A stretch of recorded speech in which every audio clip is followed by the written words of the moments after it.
மாதிரி நான் வந்து ஒரு 4-5 டைம் மேலே வந்து கஷ்டங்களை பார்த்துருக்கேன் தொழிலில். இன்றைக்கி நிறைய பேர் வந்து தொழில் செய்ய ஆரம்பிச்சுட்டு எல்லாரும் உடனே வந்து அது டெவலப் ஆகி வந்துடணும், இன்றைக்கே நம்ம வந்து லேக்ஸில் அது க்ரோஸில் சம்பாரிச்சோன்னு நினைக்கிறாங்க. பட் அது முடியாது. பிஸ்னஸ் நம்ம வரும்போது ஒரு தலைமுறை நமக்கு வந்து தாண்டணும். இது வந்து நான் கற்றுக்கிட்ட ஒரு விஷயம். ஒரு தலைமுறை ஏன் தாண்டணும் அப்படின்னா, இன்றைக்கி நீங்கள் எந்த விஷயம் எடுத்தாலும் 14 வருஷம் சொல்லுவாங்க. அந்த 14 வருஷம் ஒரு தலைமுறை தான். இதை வந்து பார்த்திங்கன்னா நிறைய இடங்களில் நிறைய வளர்ந்து வந்தவங்க நிறைய கம்பெனி ஓனர்ஸ் வந்து அவங்க பார்த்திங்கன்னா நாங்கள் வந்து 15 வருஷம் ஆச்சு கம்பெனி, 15 வருஷத்துக்கு அப்புறம் தான் டெவலப் ஆச்சு. இது ஒரு தலைமுறை அப்படின்னு சொல்லக்கூடிய ஒரு விஷயம் பார்த்திங்கன்னா 14 வருஷம். அந்த 14 வருஷம் என்ன கஷ்டம் வந்தாலும் நம்ம கடந்து வந்துடணும் அப்படிங்கிறத வந்து நான் என்னைக்கு கம்பெனி ஆரம்பித்தனோ அன்றைக்கே நான் அதை புரிஞ்சுக்கிட்டேன்.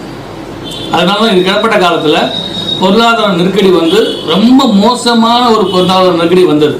ஆனால் அதெல்லாம் மீண்டு நம்ம அங்கேருந்து யாரையும் ஏமாற்றிட்டு